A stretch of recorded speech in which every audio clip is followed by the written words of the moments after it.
बात बिहार में बयान पर मचे बवाल की करेंगे। ललन सिंह के बयान पर उपेंद्र कुशवाहा ने पलटवार किया। कुशवाहा ने ललन सिंह को आरजेडी का एजेंट बता दिया। उन्होंने कहा कि ललन सिंह अब आरजेडी को फायदा पहुंचाने के लिए काम कर रहे हैं। जेडीयू डूब जाए तब भी उनको मतलब नहीं है। आज की तारीख में श्री ललन सिंह जी कागज में जेडीयू के अध्यक्ष हैं, व्यवहार में सर से पांव तक आरजेडी के नेता हो गए। अब आरजेडी की भाषा, आरजेडी को कैसे लाभ पहुंचे, इस बात को ध्यान में रखकर लगातार बोल रहे हैं।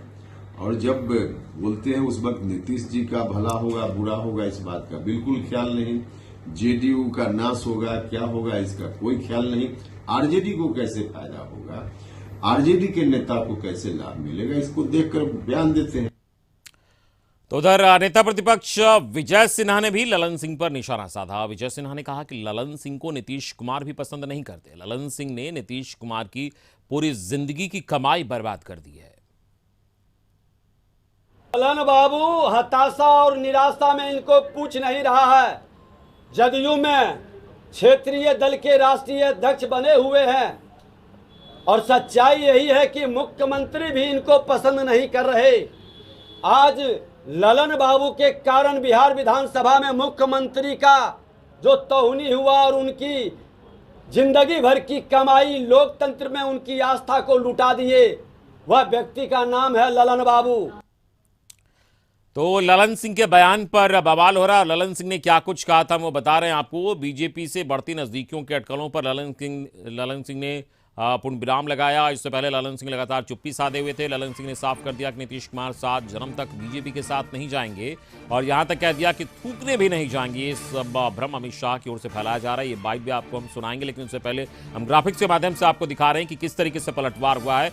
भाजपा नेता विजय सिन्हा ने भी कहा है कि ये नीतीश कुमार भी इन्हें पसंद नहीं करते हैं। इसके अलावा ललन सिंह का जो बयान था उसको लेकर ललन सिंह ने नीतीश कुमार को लेकर ये बयान दिया था कि वो 7 जन्म तक बीजेपी में नहीं जाएंगे और बीजेपी में थूकने तक नहीं जाएंगे। इसी बयान के बाद बवाल मचा हुआ है। नीतीश कुमार के बारे में ललन सिंह ने ये बात कहा था। बयान के बाद घमासान एक तरीके से कहा जाए कि मचा हुआ है और स्पष्ट तौर पर ललन सिंह के बयान के बाद पूरे बिहार में सियासी सरगर्मी तेज हो गई है। बयानों का दौर चल रहा है और बयान पर लगातार पलटवार भी हो रहा है। इसी पलटवार के तहत ललन सिंह के बयान पर उपेंद्र कुशवाहा ने प्रतिक्रिया दी और कहा कि ये आरजेडी के एजेंट की तरह काम कर रहा है। ललन सिंह को लेकर इन्होंने कहा है। इसके अलावा भाजपा नेता विजय सिन्हा ने भी कहा है कि नीतीश कुमार भी अब इन्हें पसंद नहीं करते हैं।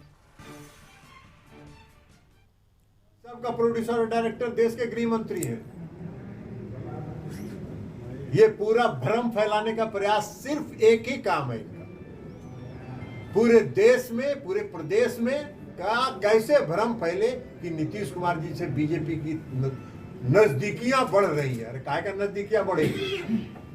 आपकी पार्टी ऐसी पार्टी है जिसके तरफ देख के कोई थूकना भी नहीं चाहेगा। नीतीश कुमार जी 7 जन्म में भारतीय जनता पार्टी की तरफ देखने के लायक भी पार्टी वो नहीं है। जो विपक्ष की एकजुटता है उसके प्रतीक है और देश का वो कि सभी पार्टियों को एक मंच पर लाया उन्होंने, ये उनकी उपलब्धि है। और इस वक्त हमारे साथ संपादक अशोक मिश्रा न्यूज रूम से जुड़ गए। इस पूरी खबर पर चर्चा के लिए हम उनसे समझेंगे इसके सियासी मायने। अशोक जी, ललन सिंह के बयान पर बवाल मचा हुआ है और वार पलटवार का दौर चल रहा है। कोई इन्हें आरजेडी का एजेंट बता रहा है तो कोई इन्हें ये कह रहा है कि नीतीश कुमार इन्हें पसंद ही नहीं करते हैं। इस पूरे बयान के सिलसिले को अगर समझें आपके शब्दों में तो क्या कहेंगे आप? जदयू के राष्ट्रीय अध्यक्ष ललन सिंह का जो कल बयान आया है वो बयान तब आया है जब लालू प्रसाद यादव और नीतीश कुमार की मुलाकात होती है और उसके बाद ललन सिंह का बयान आता है मनोज झा जी के मामले में कि उन्होंने जो कुछ कहा है सो सही कहा है, किसी के का नाम नहीं लिया है या मनोज झा का इशारा कहीं न कहीं किसी सवर्ण जाति की भावना को ठेस पहुंचाने का नहीं था। लेकिन इससे अलग ललन सिंह ने यह भी बयान दिया है कि नीतीश कुमार 7 जन्म तक अब बीजेपी के साथ नहीं जाएंगे। तो इसके साफ मायने हैं कि आप अगर देखिए पिछले एक सप्ताह के बिहार की राजनीति को, तो झंझारपुर में अमित शाह के दौरे के बाद जिस तरह से अमित शाह का सीधा अटैक लालू प्रसाद यादव पर था, और ख़ास करके नीतीश कुमार को उन्होंने इनएक्टिव मुख्यमंत्री कहा था। नीतीश कुमार के बारे में ये भी कहा था कि तेल और पानी का मेल नहीं हो सकता, यानी कि अमित शाह के शब्दों की अगर व्याख्या करें तो ये कहा जाता है कि नीतीश कुमार पानी है और लालू प्रसाद यादव तेल है। तो इस बयान के बाद लग रहा था कि कहीं न कहीं बीजेपी अब सीधा टारगेट लालू प्रसाद यादव को कर रही है, और नीतीश के प्रति बीजेपी का जो है सो रुख नरम है। बीजेपी के नेताओं के द्वारा भी जब नीतीश कुमार वहाँ गए थे जयंती समारोह में, और फिर उसके बाद बीजेपी के नेताओं के जो बयान आने लगे थे पंडित दीनदयाल उपाध्याय के मामले में, तो उसके बाद लग रहा था कि कहीं न कहीं नीतीश और बीजेपी के बीच नज़दीकियां बढ़ रही है। और जिस वजह से ललन सिंह चुप थे, और स्वाभाविक है ललन सिंह पिछले लगभग 1 महीने का अगर ललन सिंह का बयान देखिए तो उस लगातार प्रधानमंत्री और केंद्रीय गृह मंत्री को टारगेट कर रहे थे।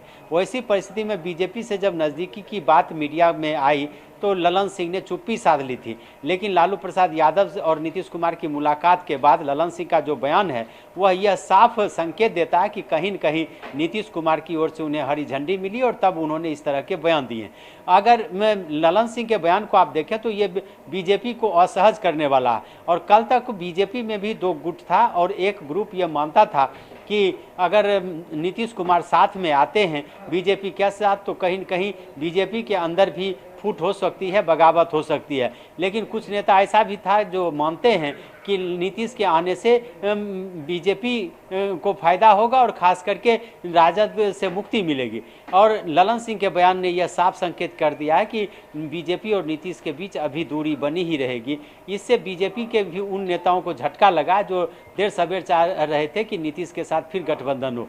और यही वजह है कि इस बार सिर्फ बीजेपी ही नहीं, बीजेपी के घटक दल यानी कि एनडीए के घटक दलों के भी जो बयान है, अगर उपेंद्र कुशवाहा की बात आप लीजिए या फिर अन्य नेताओं की बात लीजिए, तो उन लोगों ने भी ललन सिंह पर सीधा हमला किया।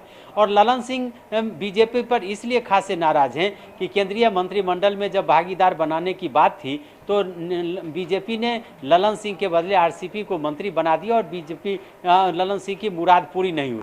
तो ऐसी परिस्थिति में ललन सिंह तो बीजेपी पर गर्म है ही, और यह जो परिस्थिति आई, इस परिस्थिति में भी अगर बीजेपी के नेताओं को कुछ लग रहा था कि आने वाले चुनाव से पहले ही बीजेपी और जदयू का गठबंधन हो सकता है, उनकी उम्मीदों पर पानी फिर गया है। इसीलिए कहीं न कहीं सीधा हमला है बीजेपी के उन नेताओं को जो जिन्होंने ललन सिंह को इस मामले में एक तरह से कही है कि जदयू और बीजेपी के बीच का रोड़ा माना है। और वही वजह है कि वो मानते हैं, चूंकि नीतीश कुमार भी पहले भी कह चुके हैं कि ललन सिंह के चलते, विजेंद्र प्रसाद यादव के चलते ही वो फिर महागठबंधन के साथ आए।